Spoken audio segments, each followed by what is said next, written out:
ഈശോ മിശിഹായിക്ക് സ്തുതിയായിരിക്കട്ടെ. ഇന്ന് നമ്മൾ ധ്യാനിക്കുന്നത് വിശുദ്ധ മർക്കോസിൻ്റെ വിശുദ്ധ സുവിശേഷം 10-ാം അധ്യായം 32 മുതൽ 45 വരെയുള്ള വാക്യങ്ങളാണ്. യേശുനാഥനും ശിഷ്യന്മാരും ജെറുസലേമിലേക്ക് പോവുകയാണ്. ആ സമയത്ത് 12 പേരെ അടുത്ത് വിളിച്ച് യേശുനാഥൻ തനിക്ക് സംഭവിക്കാനിരിക്കുന്ന കാര്യങ്ങളെക്കുറിച്ചൊക്കെ പറയാൻ പോവുകയാണ്. ഈ യേശുനാഥൻ്റെ ജീവിതത്തെ നമുക്കൊരു ചുരുക്കി പറയാൻ സാധിക്കുന്നത് അവൻ യാത്ര ചെയ്തൊരു മനുഷ്യനാണ്. ആ യാത്ര എന്ന് പറയുന്നത് ഗലീലിയിൽ നിന്ന് ജെറുസലേമിലേക്കുള്ള യാത്ര. അപ്പം ഗലീലി അവൻ ശുശ്രൂഷ ആരംഭിച്ച ഇടം, അവസാനിച്ച ഇടം ജെറുസലേമിലാണ്. മരണമാണ് അതിൻ്റെ അവസാനം. അപ്പോൾ എന്തുകൊണ്ട് ഈ ഒരു യാത്ര അവൻ തിരഞ്ഞെടുത്തു എന്ന് ചോദിച്ചാൽ അവന് വ്യക്തമായ ചില നിയോഗങ്ങളുണ്ടായിരുന്നു ഈ യാത്രയുടെ പിന്നിൽ. ജെറുസലേം മരണത്തിൻ്റെ നഗരമാണ് യേശുവിനെ സംബന്ധിച്ച്. അത് യേശുവിന് വളരെ വ്യക്തമായിട്ട് അറിയാം. എന്നിട്ടും എന്തുകൊണ്ട് ജെറുസലേം ലക്ഷ്യമാക്കി അവൻ നടന്നു എന്ന് ചോദിച്ചാൽ അവൻ്റെ മരണമാണ് ലോകത്തിൻ്റെ രക്ഷയായി തീരാൻ പോകുന്നത്.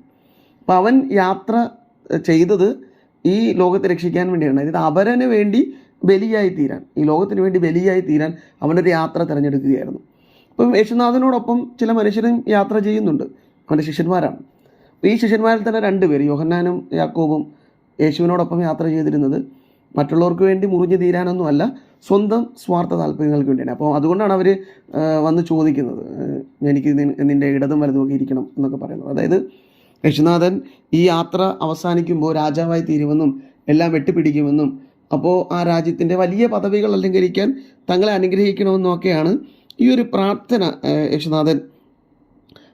യേശുനാഥൻ്റെ പക്കലേക്ക് ഈ സെബദി പുത്രന്മാർ സമർപ്പിക്കുന്നത്. അപ്പം ഇവരും യാത്ര ചെയ്യുന്നവരാണ്. ഇവരുടെ യാത്രയുടെ ലക്ഷ്യം എന്താണ്?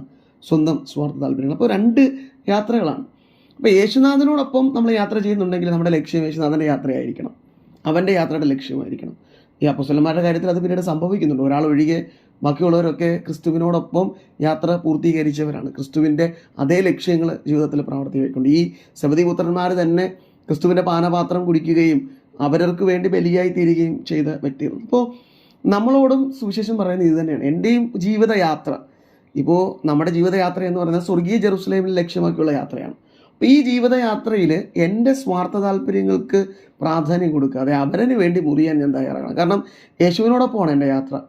യേശു യാത്ര ചെയ്തത് അവരന് വേണ്ടി മുറിയപ്പെടാനാണ്. എന്നെ അവിടുന്ന് ക്ഷണിക്കുന്നതും അവനെപ്പോലെ യാത്ര ചെയ്യാനാണ്. അപ്പം ഞാനും ഈ യാത്ര പൂർത്തിയാക്കുമ്പോൾ എനിക്ക് ചുറ്റുമുള്ള മനുഷ്യർ, അവർക്ക് വേണ്ടി എന്തെങ്കിലുമൊക്കെ ചെയ്തിട്ടാണ് ഞാൻ നടക്കുന്നത് എന്നുള്ളൊരു ബോധ്യം എനിക്കുണ്ടാവണം. അതിനുവേണ്ടി ഞാൻ പരിശ്രമിക്കണം. എൻ്റെ യാത്രയുടെ ഓരോ വഴിത്താരയിലും മറ്റുള്ള മനുഷ്യർക്ക് വേണ്ടി എന്തെങ്കിലുമൊക്കെ നന്മകൾ ചെയ്യാൻ എനിക്ക് കഴിയണം. എങ്കിലേ ക്രിസ്തുവിനോടൊപ്പം യാത്ര പൂർത്തീകരിക്കാൻ എനിക്ക് സാധിക്കുകയുള്ളൂ. ഈ ഒരു വചനം ധ്യാനിക്കുമ്പോൾ യേശുനാഥനെ പോലെ നന്മ ചെയ്തുകൊണ്ട് കടന്നു പോകാൻ, സ്വാർത്ഥ താല്പര്യങ്ങൾക്ക് പ്രാധാന്യം കൊടുക്കാതെ അവരന് പ്രാധാന്യം കൊടുത്തുകൊണ്ട് ജീവിക്കാൻ, നന്മ ചെയ്ത് ജീവിക്കാനുള്ള കൃപയ്ക്ക് വേണ്ടി നമുക്ക് പ്രാർത്ഥിക്കാം. യേശുനാഥൻ അതിന് നമ്മെ സഹായിക്കട്ടെ.